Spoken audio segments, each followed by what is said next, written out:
Through him, all your sins are forgiven. Everything that you've done wrong. So let's not think about the past unless we're just looking at it for a lesson. Let's go. Uh-oh. Uh-oh. Emoji J, you think you Chris Rock. I think I'm Will Smith. No, I'm just playing. It's Sunday. I love you, Emoji J. I love you. Let's go.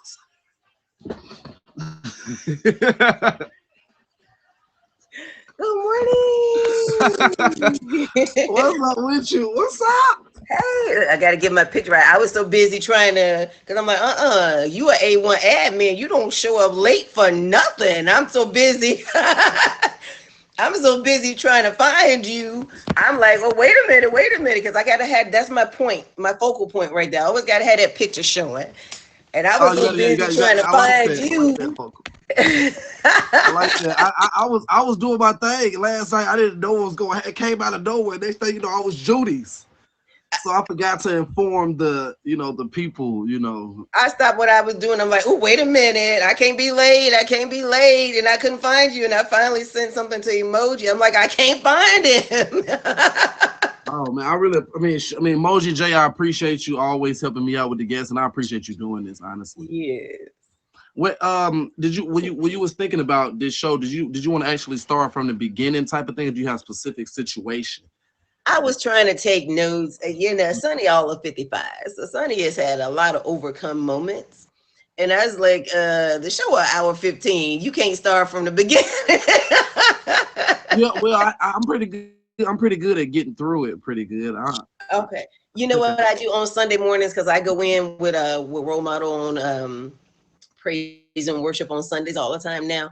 And it's always what hits me is what I feel somebody might need Mhm. that particular at that particular time. So mine where I want to start a little bit further back just for a little bit backdrop, but I want to go more into like those situations we need to get out of, and how we go through these cycles, and when we need to be, or those things hit you that says what they used to say back in the day, don't let Jesus have to whip you into submission.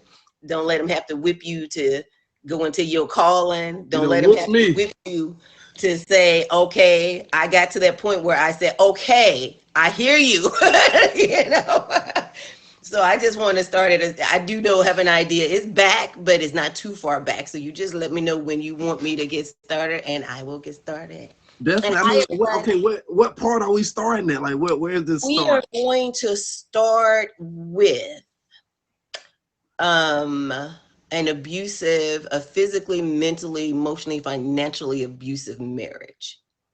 And then that'll take us into children, which will take us into illness, which will take me back into overcoming abusive relationships, children becoming independent or You better, self-sustaining. independent. You better snap. Okay, when did you start this relationship? Like, what age did y'all actually, how did this And come? then that's why I wanted to take it to that, started at that point, because I started this relationship right out of high school, just a few months out of high school. I met this person. I met my husband right out, probably about a month after I graduated high school. And the thing was, I was in Chicago. He worked for Chicago Transit. He was good looking, all that stuff. I was with my sister, which family don't always give you good advice, y'all. Point number one, family don't always give you good advice.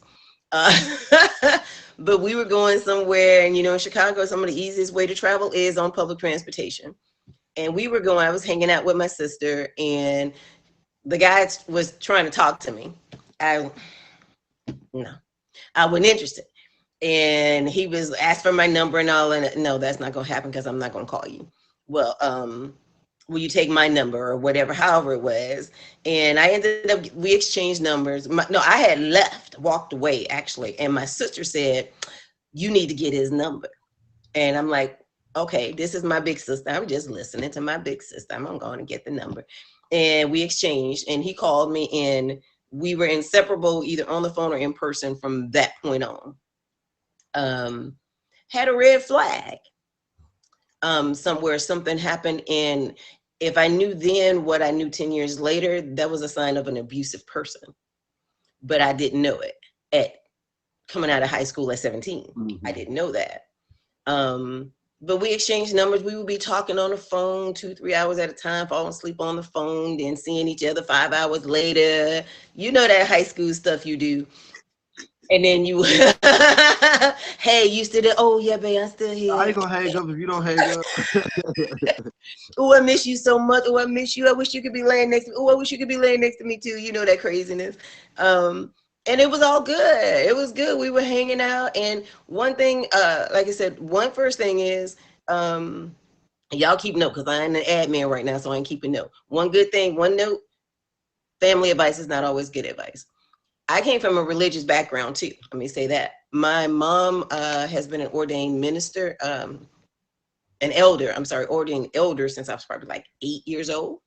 My dad was the head deacon. He was superintendent of Sunday schools. I started in church from being in the Sunshine Band choir to the young adult choir, to the adult choir, being the director for the young adult choir and the Sunshine Band, vice president of the HYPA, which is the Young People's Organization.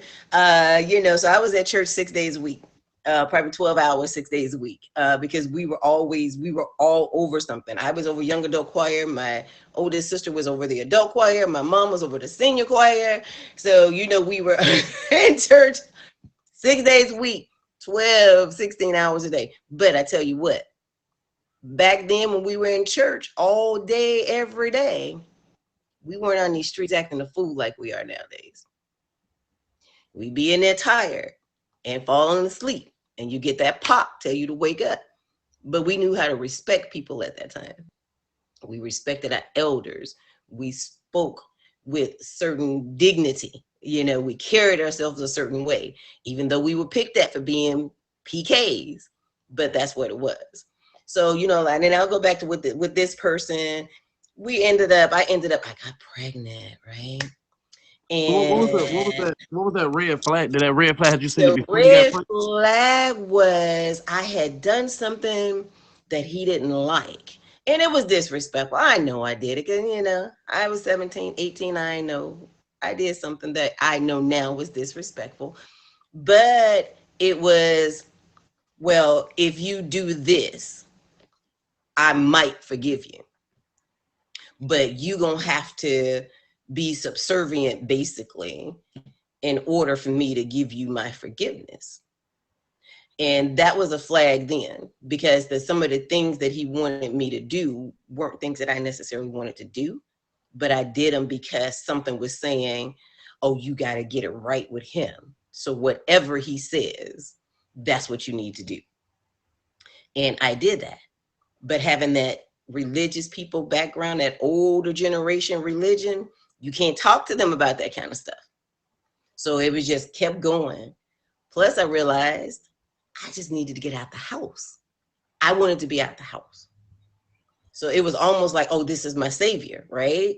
So you can't rock the boat with what's your savior, what's helping you to get out of this situation you're in at home.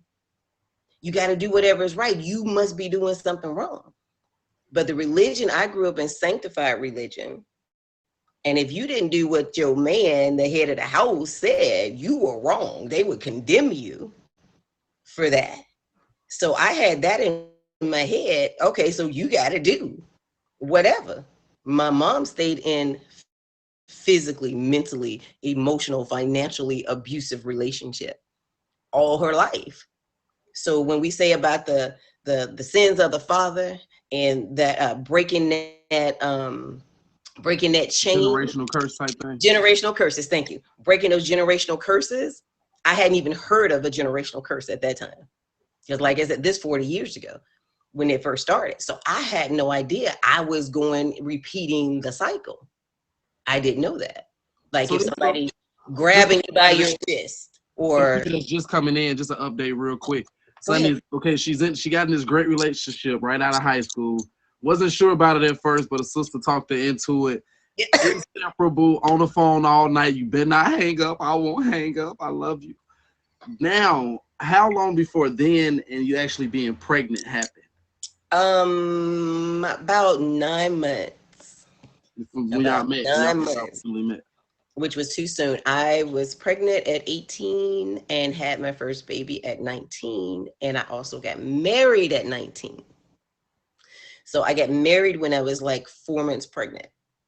Is when I got married. Oh man, how did the parents? I know they had to react at this point. Now, Um, the thing is, nobody really said, "Are you sure this is what you want to do?" And that's what I'm saying. And part of me was saying, "This is not right. This is not right. This is not right. This is not the time." Because when I went to this high school, it was a business high school for your last 2 years, right? So I was working full time while in high school. It was part of what we had to do to graduate. And the company that I worked for, it was a nursing registry. The lady was a RN, BSN, all these numbers behind her. So it's like, like employment agency for nursing. And she had offered me college in California for nursing school in California, everything paid, housing, tuition, everything paid. And nobody gave me any advice. Nobody gave me any advice. So when I get up and then I get into this, what seems like a beautiful, perfect relationship, especially in this person, his family is all in Chicago government. They're holding major offices and things like that in Chicago government. He's making $30 an hour. This was in 1984. Yeah, that's like You know what I'm saying? You didn't at 19 make no $150,000 back in 1984. But he was. So everything seemed like, oh, okay, this is just right. Nobody gave me advice. My religious family, nobody was saying, oh, maybe you should get married this early. Oh, no, maybe not. Nobody was telling anything. Went on and got married at 19, had my first baby at 19, which almost killed me and almost scared me from having children. But yeah, in pregnancy sometimes, yeah. but that was good. Everything was good. After that, that's when those signs start creeping up. Oh, I'm working a double shift. Um, I'm cooking, just learning how to cook for them. Because you when you're at home, when you're raised, you cook how they cook in your house. And I remember one day in particular where it made me feel so bad at 19. I called myself making this pot roast, mashed potatoes, green beans, da da da, right? I had never used a slow cooker before. It was my very first time using a slow cooker. Well, I put a little bit of liquid, and I put some liquid in the slow cooker because I didn't know, at that time. And I set the table, and I'm one of those. I still am one of those. By the time you get home, your bath is ready or your shower is ready. Your stuff to change clothes in is ready. I got it timed, so by the time the table is already set, so by the time you get out the shower or the bath or whatever, you can come sit down. Your food is on the table hot. Okay, that's me. That's me. I'm still like that, y'all. I'm Ain't still like nobody argue with that. I don't see nobody here saying I don't want my food. that. I'm still like that. When I tell y'all this brother, if he had worked double shifts and was exhausted, I would have him just lay down. I would undress him. I had these bathing bowls. I would bathe him in bed. I would feed him in bed. When he got up to go to work, his clothes were laid out, keys laid out, everything's laid out. Catered to. All right. And I'm still like that. We're going to have a lesson on that one day. But I'm YouTubing it. As soon as I meet somebody, hey, what question? so what happened with this meal, this brother was so unappreciative of it. He picked up his plate and threw it. And threw it. I'm not eating that. And this was, I mean, I guess this was the first real sign of him being, yeah. I'm not eating that and threw it. I'm crying. Well, what did I do wrong? What was wrong with it? Tell me, what should I have done? I'm doing all this stuff. I'm sorry. I'm sorry. I didn't mean to do it that wrong. I tried. I'm steady doing this, and no compassion anywhere. No compassion anywhere for it. So what did I do? I went in there and cooked something different to his satisfaction. That was fun. Then the next time it's well, why you got this on? Well, what's wrong with this? I'm just in the house. Oh, coming from work. Oh, somebody told me they saw you somewhere. This is now, I've got 2 kids. This when the mental started at the first child. We moved 40 minutes away from my family, but 15 minutes away from his family. So every Mother's Day, Christmas, Thanksgiving, 4th of July, Memorial Day, any holiday you could think of, we were at his family's house. So what that was the separation. Had that mental, then you had that separation from your family and friends, and I was only around his people. Not liking it, not comfortable with it. Why at Mother's Day am I at your mother's house, at your sister's house, and my mom is right here in the same city? But still, nobody said anything. Nobody was saying anything. Well, Sonny, why you not coming up? Or Sonny, you coming up? Nobody was saying anything. Everybody was going along with it. And so that was the separation part. Then it gets to what so-and-so said they saw you at this certain part of town. I said, I don't even know where that part of town is at. Well, they saw your car.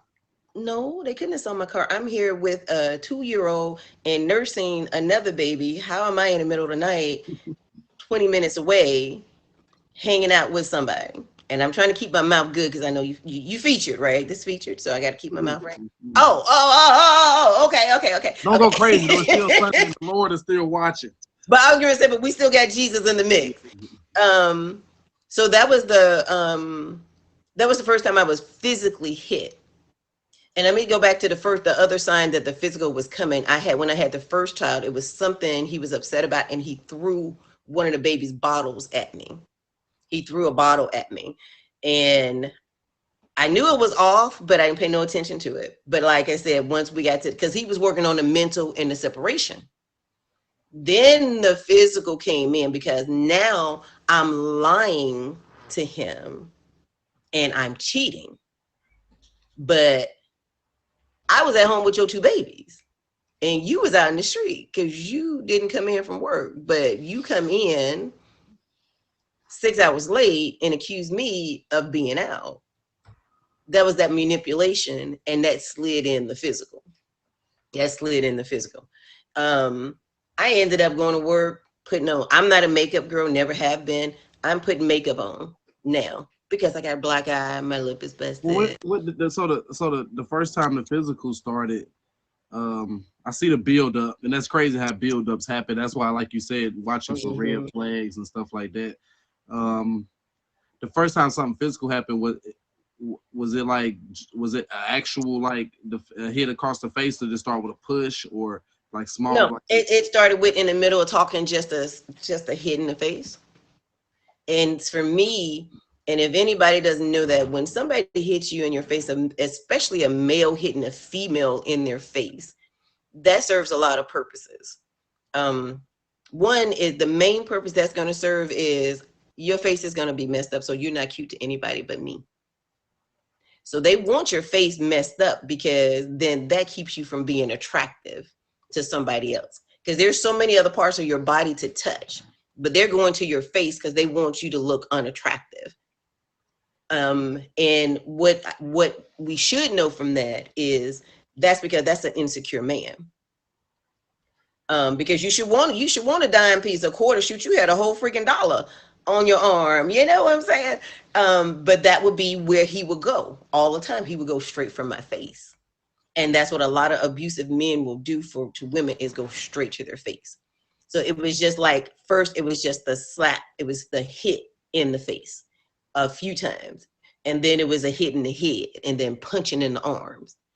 But you made sure to go and mess up my face first, to go mess the face up first. And of course, it was my fault. And I had even said at a couple of times things had happened.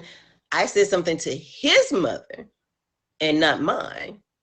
And this just takes you back again to them generational curses and that old school ways, slave mentality thinking. Mhm. She didn't, because I was like, you need to do something with your son because I'm gonna call police on him if he touches me again, or even looks like he touches me again. And her response wasn't to him that he was wrong, or to me, that's what you do. You keep you and your kids safe. Her response to me was, well, Sonny, what did you say? Because you know you got a mouth. That's what I heard. That's what I got as a response.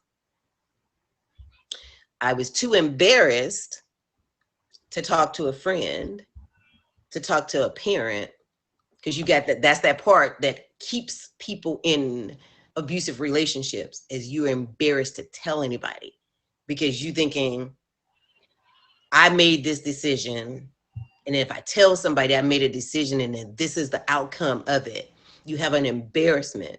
But then you also have a control factor. I don't want to call the police because then he's going to be locked up. And that was the other thing she told me. Exactly, in bondage. That was another thing she told me. If you get him locked up, then he won't be able to make any money to take care of the kids. He'll lose his job. So That, basically, like, either way you go, they try to make it seem like there's no way to win. I get what you're saying. right. Bondage, like you said, Lena Love.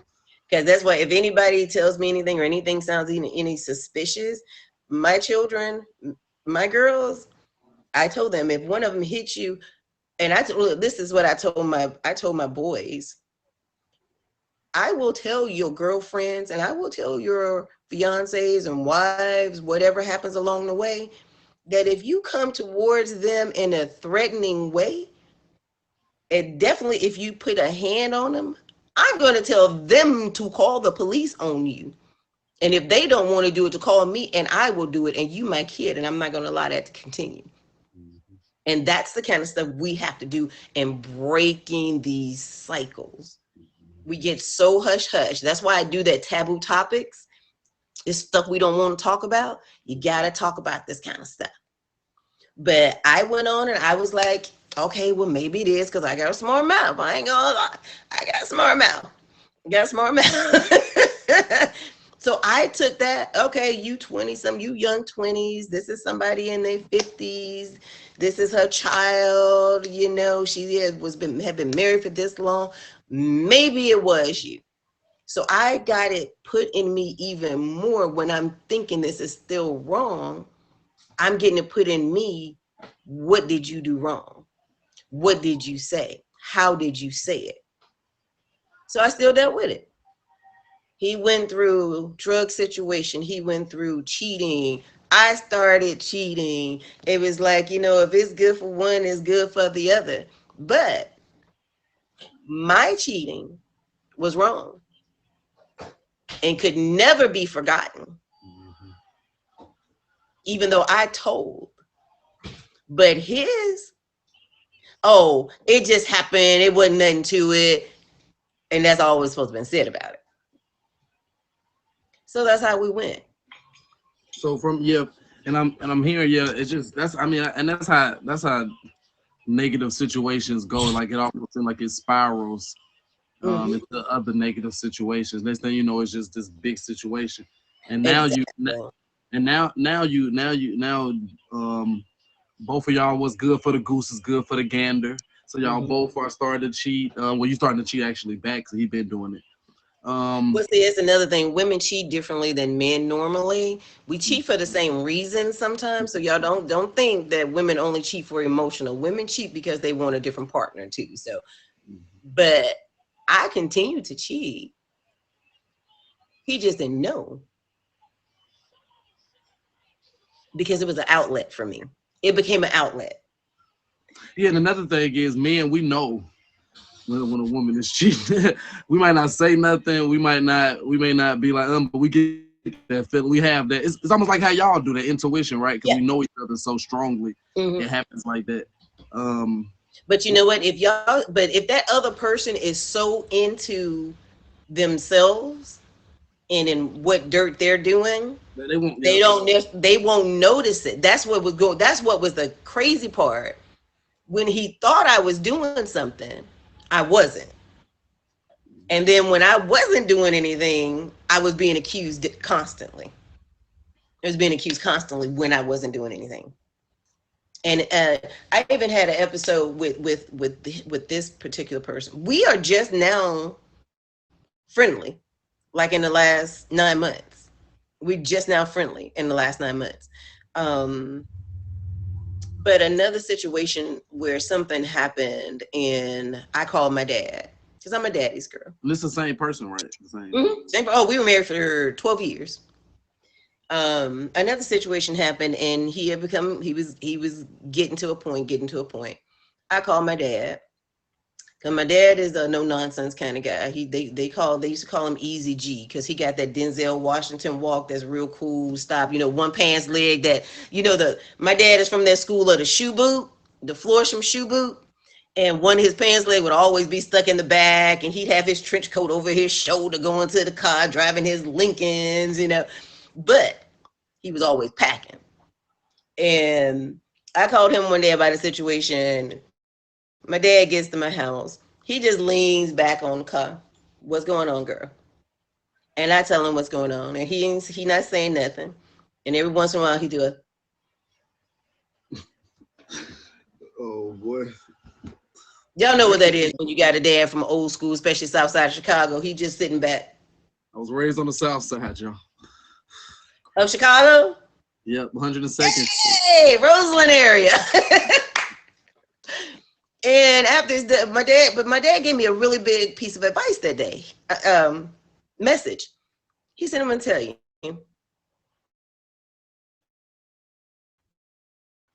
He said, everybody that knows you about your family. You ain't in no street doing nothing. If you out with every last one of your kids. Because they used to say I was like the mother duck and all the little ducklings behind her. And that they would say it's a wonder they don't make you fall from being so close behind you. And that's how it always was. From one kid to 2, 3, they were always right behind me. And they would be that close behind me anywhere we went. That if I had on sandals, sometimes they would step on the bottom of my sandal while I'm taking a step up and break my shoe. They would be that close. So when you're a person like that, and see the embarrassment, remember what I said? I never told my parents. So when I finally told Daddy this situation that was happening, and he just sitting there with I can see the bulge on the side, because he had his little windbreaker jacket on, you know what I'm saying? He said, where you at? I said, he in the house. He said, I'm gonna tell you, girl, when somebody comes in and accuses somebody who's doing everything like you're doing, that's because they doing something. It's not you. He wanted to take the TVs out. He wanted to take the video games out. And my dad said, he want to do what? And I told him, I said, he want to take the vehicle, leave me in the house with 3 kids, then with no TV, no game. He want to take all the conveniences away. And then when he said, where he at? Like that, where he at? And I told him he was in the house. And that's when he walked away. I see the bulge on the side. But in my mind, I'm like, get him, Daddy, get him, Daddy. I'm like, get him, Daddy, get him. And my dad went in and talked to him, and he was like, do you call yourself a man? And he tried to get smart, and I saw my daddy push the side. You know how you push the side of that jacket around and put his hand like on the side. I'm like, oh, wait a minute, don't get him, Daddy, don't get him, Take him out, Daddy. Don't take him out of here. Right, I changed my mind real quick, but at the same time, that's what happens when you're in an abusive situation. You want help. You want somebody to do anything at first. Get him, whether it's the police, a friend, your daddy, the lawyer, the court. You want them to get him. And then when people start to get him, you're like, no, don't touch him. I love him. Don't touch him. I love him. You start doing that.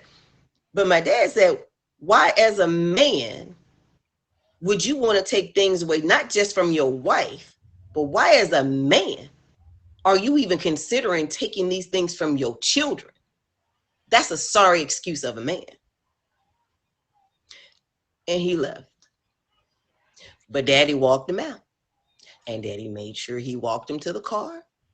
Daddy watched him walk away, drive away. But it was so many of them abusive situations, y'all, where I was even pregnant one time, and he tried to literally kick me out of the car because I wanted to go where he was going. I mean, big pregnant, like 7 months pregnant, big pregnant. And I was like, but I want to go. You always leave without me. Da, da, da, da, da. And no, you can't go. He name calling and everything. And I didn't want to go. He reached over and opened up my door and actually turned his body and was kicking, trying to kick me out the car. Some snapped in me at that moment. And I went in the house and got my side piece, my metal friend, my iron friend. I went and got my iron friend. Yeah, I went and got my iron friend, my Medea friend. I don't get my friend. I went and got my friend. And I don't think he really thought anything was gonna happen. But I came out locked and loaded, and yeah, them tires got a piece of it. And he had to duck. Because I was, but you know what? When you have that grooming, that mental grooming is there, it takes a whole lot for you to get out of it, because guess what? I still didn't go nowhere. I still didn't go nowhere. Still went nowhere. It wasn't until I had 2 boys, I had 2 girls. I stayed in that type of a situation for almost 8 years. 8, 9, no, 10 years. About 10 years. I stayed in that same situation with the going back and forth, going back and forth, going back and forth. I even had my last child was born after he had a vasectomy. He had a vasectomy for 5 years, and I got pregnant. So of course, here comes a lot of the a lot of the mental and emotional abuse came in again, because how you pregnant, and I had a vasectomy. I was threatened to miscarriage. So there's things where they can test you while you're pregnant to find out the paternity of the child. My doctor wouldn't do it because I was already on bed rest, and they thought I was going to lose a child anyway. But this was my blessing in the midst of a storm. This is what woke me to you getting out of this. I had tumors that I was going up for hysterectomy because I had tumors. He had a vasectomy, but I ended up pregnant. So it was no way I should be pregnant because of the tumor situation. They had already told me, there's no way you can be pregnant because the housing is not suitable for a child, 1, to take hold, 2, for you to carry. His vasectomy is 5 years old with testing showing a 0 sperm count. So I had been going back and forth. They giving me upper GI tests. They testing this and that. Maybe it's GERD. Maybe it's acid reflux. Maybe you got a hernia. Maybe it's, they were just trying to figure out why I couldn't hold food down, why stuff was coming up, why I was getting nauseous. I'm telling people at work, one of y'all got to be pregnant. One of y'all got to be pregnant. It can't be me.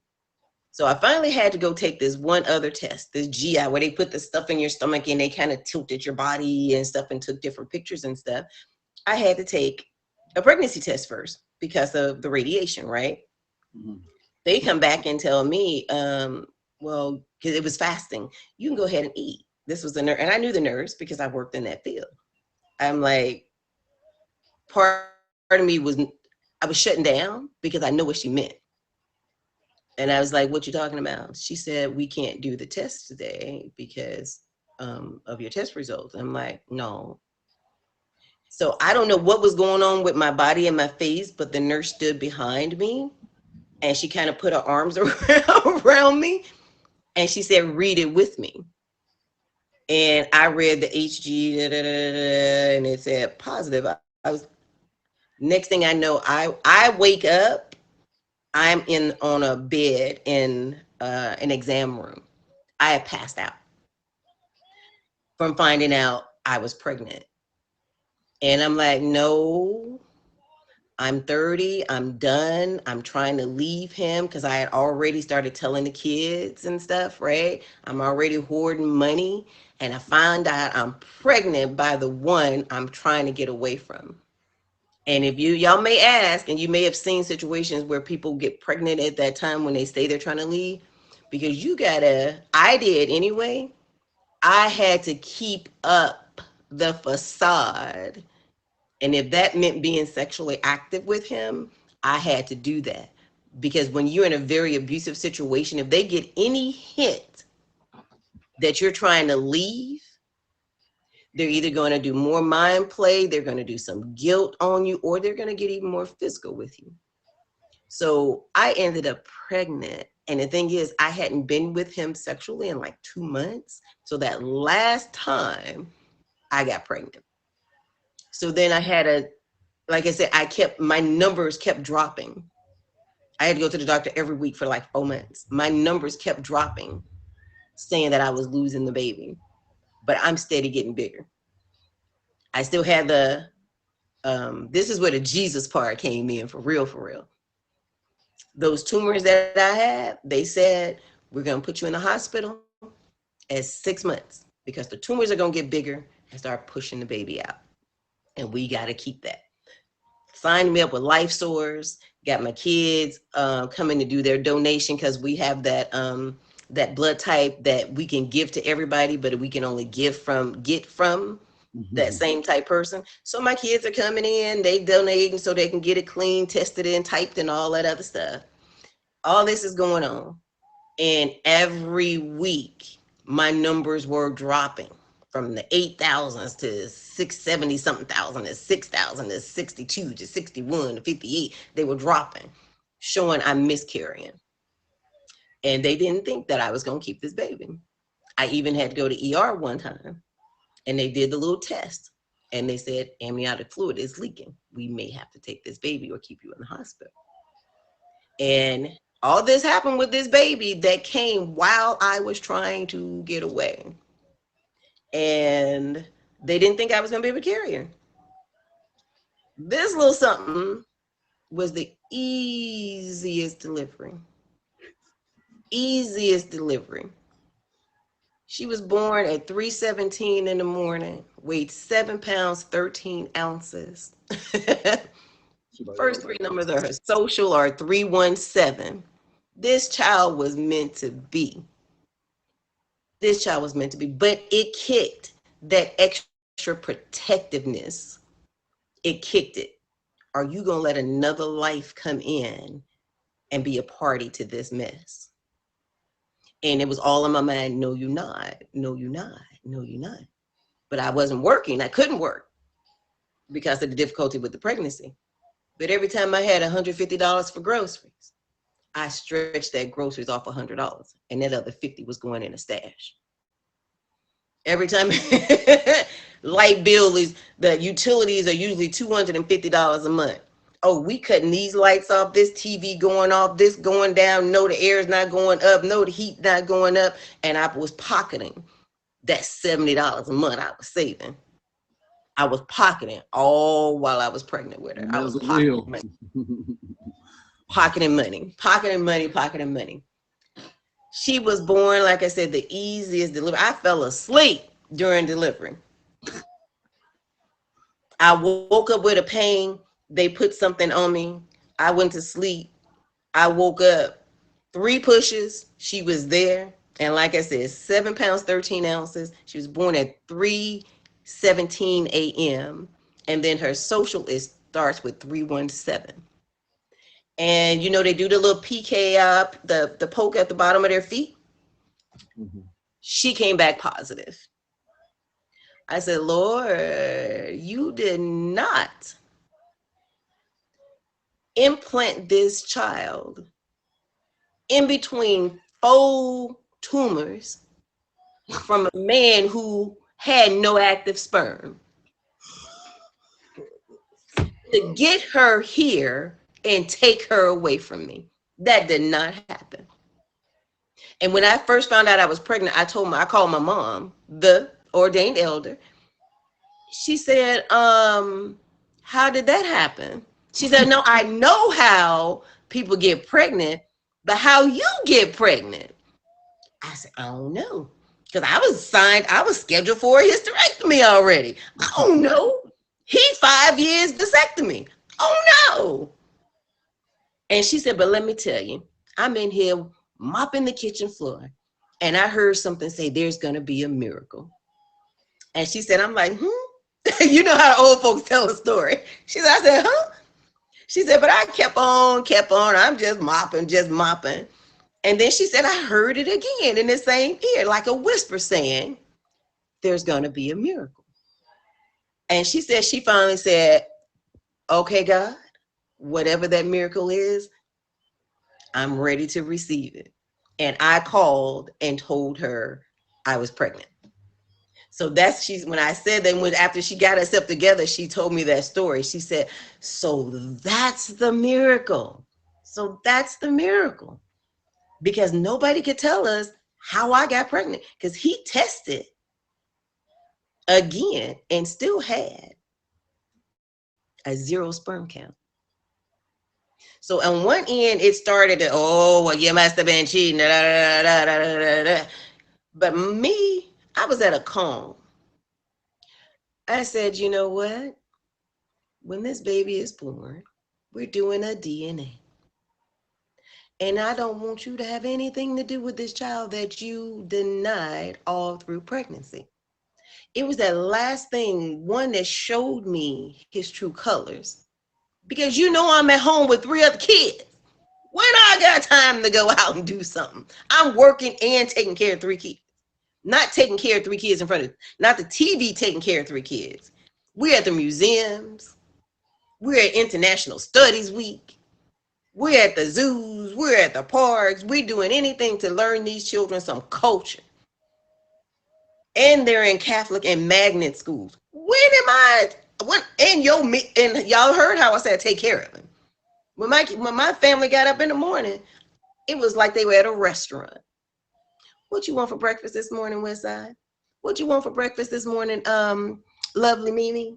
What you want for breakfast this morning, Emoji J? And I fixed everybody what they wanted. So when I got time to cheat? When? But I was at this calm came over me. This is your way out. This is going to be your way out. And this baby is going to be there for you later. And I'm like, okay, whatever. I accept. And I say this all the time. Hear it, accept it, receive it, walk in it. And that's what I had to do. They had my little baby. We got pictures of her a year old with her arm out taking blood, because she had to take blood all the time. Because that test said that she had some type of blood disorder, right? You got to wait 6 months. So I had to stay with idiot because I needed that good insurance, because I wasn't stupid. So I will tell you, if you got to leave, you got to think it all through. Think it through. Because he's the same kind of person that if I had left, he would have shut that insurance off quick to get at me. I stuck around. I ain't have to do no more sympathy intimacies. No, we done with that part of it. You know, I have detached mentally from you. I have detached emotionally from you.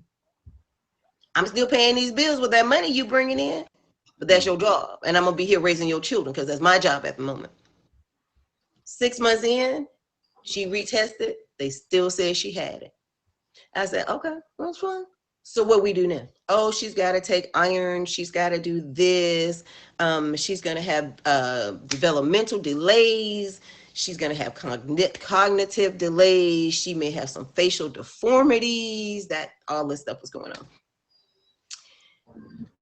When I tell y'all, this little girl was a firecracker. I took her back in one time. Her iron was a 17. They said, stop the iron. Stop the iron. Stop the iron. Stop the iron. But my mom, something said, you know, she had that voice again. My mom was giving her Sweet potatoes. She was baking sweet potatoes for her. She was giving her dandelion tea. And we took her off the iron and just gave her those things. And when I tell you this baby is 25 right now, has her own business, beautiful, beautiful thing. If you look on my Instagram, you will see her. Um, she graduated with 20 extra credits. She could have came out in her sophomore year. She was in the 6th grade reading college level. And I said, y'all gonna explain what happened? They said, we don't know. We don't know. Nobody knew what was, she was reading. I went to pick her up from daycare. She's up with the teacher reading to the class, but they said she was going to be developmentally delayed. She was going to be cognitive delayed. She wasn't going to be able to keep up with the rest of the kids. But at 4 years old, she was reading to the daycare class. So in the midst of the storm, this sun, this paradise took hold and came out. And she is the peacemaker. She comes in just to help me on here. Love Dove 23. She is the sweetest thing ever. But this was that last one that came while I was trying to leave. But I left anyway. We did a sneak departure. We did a covert exercise, y'all. They were with him, his new girlfriend, and my oldest son was 13. He called his friend's older brother, and Mike's oldest son got him and his siblings together. They got on the train. They got on the bus and the train in Chicago, met his friend, and his friend met me, and I met the friend. We met at a location, and we was out of there. We did a covert departure. But I had got to that point. I said, so do you want your children, do you want your boys to think it's okay to treat a woman like this? And do you want your girls to think it's okay for a man to treat them like that? And that's something that popped in my head. And I said, Lord, no. Lord knows I don't, because I'll end up in jail, prison, whatever. Lord, no, I don't want that for mine. But I prayed on it, and I prayed on it, and I fasted on it, and I meditated on it. I got me a prayer partner, and everything opened up and everything was clear. And like I said, when that calm came over, what's that song? Turn it over to Jesus and he'll work it out. I turned it over. And when it was turned over as the plan that I was supposed to follow, it wasn't the plan I had set up. It wasn't my plan. You know, it wasn't the plan that I had set. But when I just turned it over and listened to the instruction, everything just worked. And he still tried to come back and pull it, but at that point, I was like, it was already too good. Then it was still too strong. Then because it's crazy. One thing about life is they say it's one saying they always say sometimes you don't know what you got until it's gone, right? Exact. Oh, like, he now lost gone his for real, mind. for real. And there's no attachment left. None. Like, oh, Lord, where my baby? He lost his mind. He tried to commit suicide. They called me from the hospital. He's on the interstate, walking in between the cars, going on the interstate, and then gonna get in my information. You know what I said? I am no longer responsible for him. Let me give you his mother, his sister, and his brother's information. And they were like, really? I was like, yes, this is a tactic to get me back involved with him, and I'm not falling for it. And I gave him everybody's information, their phone numbers, addresses, what type of vehicles they drive, their work numbers. I gave him everything. I said, I am no longer responsible. I get a license plate number if I have to. You ain't finna You think call. I didn't? It was one of the time, one of the times when he was doing, I had a restraining order and everything. They put stalking charges on him, and they gave me a number, and they said if you see, hear, smell, feel him anywhere you're at, any city, state you're at, call this number, because he was stalking me at work. He was breaking into my house. He was trying to get my kids from their schools. He was following me. He was giving me death threats. He was saying, oh, the police, I'll have you cut up in pieces and thrown all in different spots over this city. And the police so stupid, they won't know nothing. I recorded it and I gave it to the police. And I had to give them everything. And that's one thing I will tell you. If you are trying to get away and you get the police involved and you get orders set up, do not go back from that order, because then they think you playing. They think you playing. If you in a city, like you got a restraining order and then all of a sudden something happens while y'all out at dinner, Yeah. and police got to be called, they're gonna be like, well, why are you here with them anyway? I didn't. I followed it too, and he lost his mind. Showing up, I'm telling you, he was breaking. Somebody, my neighbor called me one day and said, "Sonny, Spider-Man is over here." I said, "What you mean?" And she said his name. She said, "I can see him in the tree, climbing up over, getting over to your roof, trying." So they started calling him Spider-Man. I said, "Call the police," and I called too.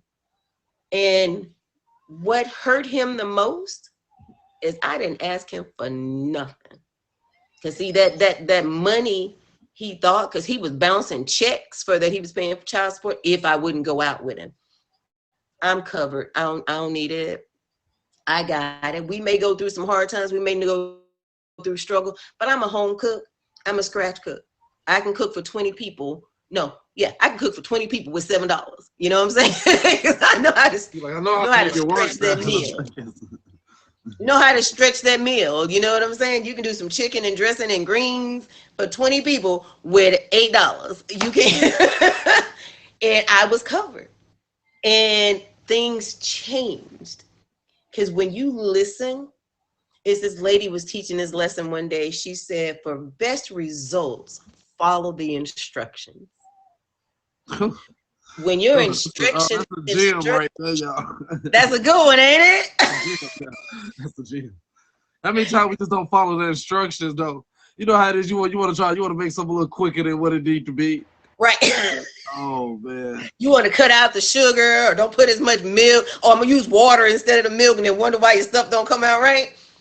She said, for best follow instructions you gonna get your best turnout, the best results. Follow the instructions. And I followed the instructions, and I got out of that, got my kids. I got 3 college graduates. I've got one has his own business. One works for the CDC. You know what I'm saying? One just had a 5-bedroom, 5-bath house on 10 acres of land with 3-car garage, with a lake in the back of her house, an outdoor kitchen. And you know what I'm saying? One is an artist. She went to came out of SCAD, Savannah College of Art and Design, hardest school in the world to get into. She went in with $100,000 in scholarships, not grant money, scholarships, and came out that they were offering her a G5 position in the military just to be a photographer, to be an artist for them when she came out. One works for the doggone CDC. You know what I'm saying? He's working for judges, senators. What? I have never heard nobody work for the CDC in my whole life. I've never been like, oh, I got one. Girl, you better give yourself. I got one. Let me tell you. And it was a struggle. He is double majored. He went to historic Black Lincoln University. He's on their alumni. He was first chair in their debate. He was the head of their political science department. He got them in the competitions for the colleges. And he came out double majored with political science and pre-law. He said he's not stopping until he is a Supreme Justice. I said, do whatever you got to do. I ain't got to pay for no $400 books no more, but you do what you got to do. and they will make you think. Because if you want to follow your plan, it could have went a whole different way, especially being in Chicago. You know what I'm saying? Could have went a whole different You did way. this in But Chicago too, y'all. Oh my God. yes, but I followed those instructions. And sometimes I worked 2 jobs. Sometimes I was in a full-time job, a part-time job, and full-time school. But you know what? When you follow those instructions, I had a kid that is a math wizard. That was my slow suit. So by the time I got to college, I had a math tutor already in the house. God is so good. Oh my God. I had a political science tutor already in the house because I followed instructions. I followed instructions, you hear me? And it's just been a blessing over and over and over. Because like even in that song, Jesus will work it out, how the lady was saying, how she went through stuff. And then she said, guess what, y'all? Now that child's taking care of me. That kind of situation. When I tell y'all I'm over there at the pool just got put in last week, they take such good care of me now. Well, if I say I'm not feeling good because I have a autoimmune disease, just come on over, get your little self in a recliner, go get in one of these rooms and relax. I don't have to cook. I don't have to package nothing. They'll come and get me, because it's like 40 minutes away. They come and get me. If you staying or do I need to take you back? When you follow instructions, it's just the turnout will be wonderful. You have to turn it over and not to because I was in a situation and I was just constantly going through the same cycle, And like I said, coming from Chicago, I got to a point, I was like, come get me, And one day I said, no, don't come get me. Guess what? I'm sick of you. Where you at? I'll come to you. Because I'm sick of you. Because if I had followed mine, I'd been in prison. Because because me and my friend, I was good aim. You know what I'm saying? But if I had followed my instruction, my directions, I'd probably been in prison. Don't know what would happen with my kids. Yeah, no kids, not no. None of that. It wouldn't have been none of that going on. But I had to, and it's hard to get out of it because we have to do that change. I played that in somebody streamed a couple of Sundays ago. A wonderful change has come over me. Well, I gotta ask this question. And I mean, you pretty much said the answer, but I guess just as a direct for the people that's watching this, that's going through a similar situation right now, and they just not seeing no light at the end of the tunnel. What would be your advice? I guess it's the follow instructions advice, but what would you say to that person? Yeah, you got to follow instruction. But first and foremost, my favorite thing to say to people is reset. If you're in that situation, you can't physically reset that day, but the first thing you need to do is mentally reset every day. Because if you're in that situation, you're being broke down consistently. You have to reset from that mental, physical, emotional, especially that emotional and the mental and the emotional. Reset every day. And when I mean reset, I mean you clock it out. This next day is going to be different. Get yourself goal in mind. Even no matter what's going to happen that next day, you have it in your mind. I'm getting this done. I'm getting this done. I'm getting that done. Because you got to build yourself back up. So the more you build yourself up, the less they're going to be able to break you down. And always, always keep that faith. The more you build yourself up, my mom used to tell us, if you have to go in a closet and cry and sling snot, that's how my mom used to say it. Because when you cry, your nose start running. So that's what she used to say. Get you a spot. I don't care if it's the bathroom, if it's the closet, if it's under the dining room table, in the corner, in the living room. Get you a meditation spot. And when you get in that spot, that's where you do your reset. That's where you do your prayer. That's where you do your meditation. Now, like I said, if it has to be in the corner in the room, whatever, to take any distraction away so that you can get that prayer. Because another thing I like to say from the olden days, so you can get a prayer through, If you got a whole lot of distractions going on, is your prayer going through, or are you just saying it? Are you just thinking it? Keep your faith every day, every minute, every second. But that is all in your reset. In your reset, reset your mindset, resetting your health. Get your water, meaning getting your water in, getting your sleep in, getting your veggies in, cutting out the junk, the salt, because your body needs to be healthy. Let me tell you, because that stuff will run your body down. Because I had been a doctor and I had been tested and tested and tested, and they like the doctor finally came up to me and said, everything's negative. What's going on in your home? It will affect your body. So do that reset on a daily. If you got to do it 10 times a day, reset and let all that negative out, so that those instructions that are coming to you, so that you can hear them. And it's not going to be easy. It's going to be practice. But change and growth is uncomfortable. And something that has been going on for 10 years, for 5 years, for 2 years, can't be changed in a day. No. Oh man, I've learned so much from this interview. I'm over here. I'm loving it. I loved it myself. I really. Look, Sonny is an open book. I talk about anything. I talk about every, and that's one of the things. Like I said, I do the show because there's so many things that we will not talk about. Because if my mom had talked to me about the abuse she went through, the signs that she had, I would have known. Because when I'm finally starting to get away, when I'm doing my breakout, following my instructions, my mom said, I knew something was going on. I said, well, why you didn't say something? See what I'm saying? We had a whole abduction, kidnapping situation on the news, helicopters, SWAT team, everything. Because it was, if I can't have you, nobody else can have you situation. And that was when my mom, I talked to my best friend after that. She said, that was you? She was telling me what happened.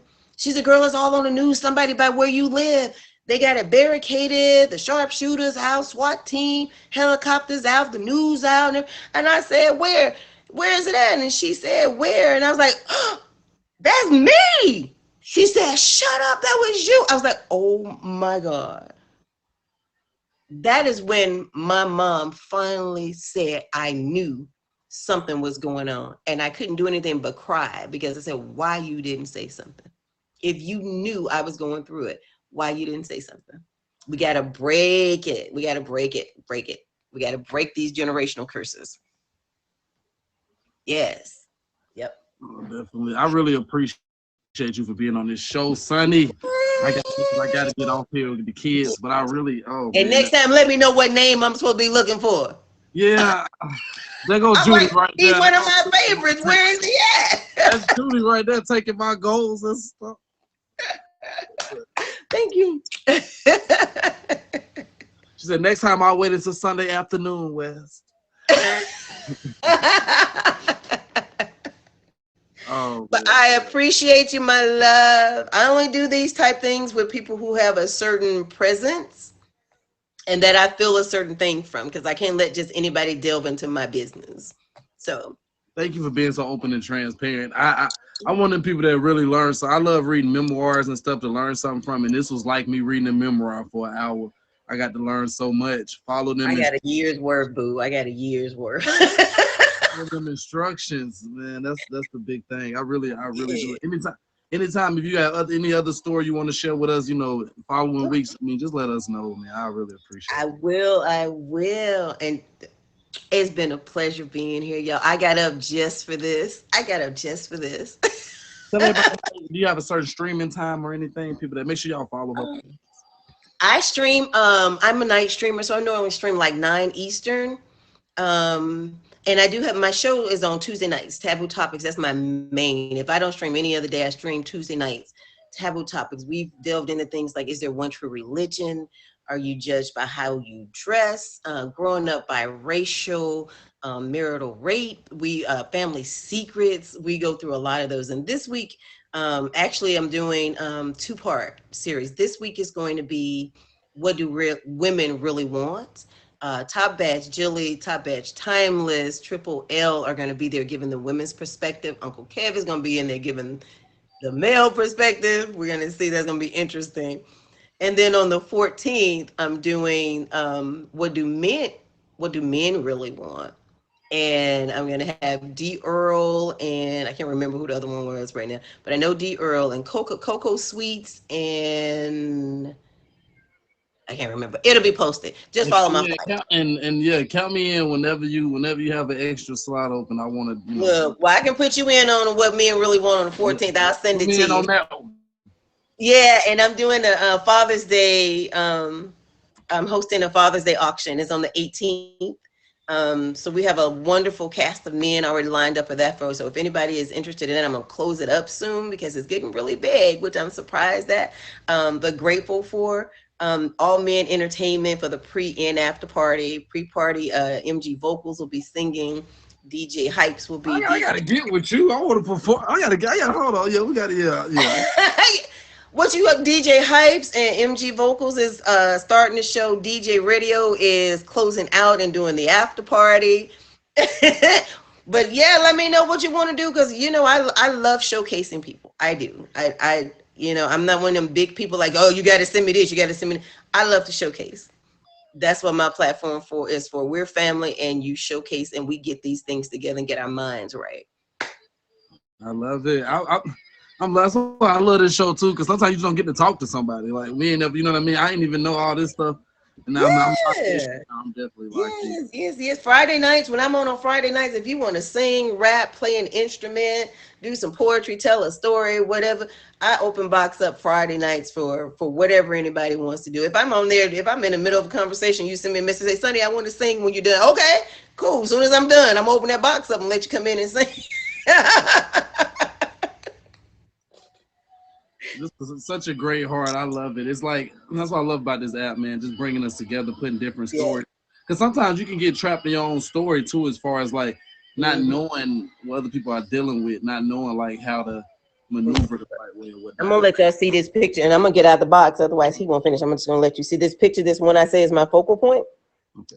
I just want to let you see it up close so you can see. This is one that my artist daughter did, and you see it's all pen.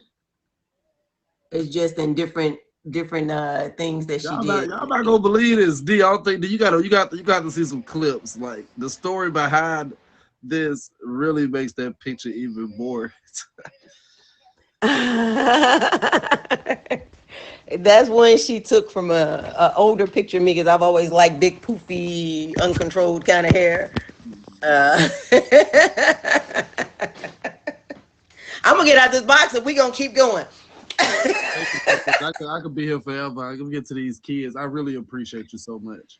Yes, and just let me know. I'm gonna send you the information right after I get off here. You let me know if you want to be in it or if you just want to participate in some type of way. I want to be in everything. Send me everything. I'm going. Okay. I love you.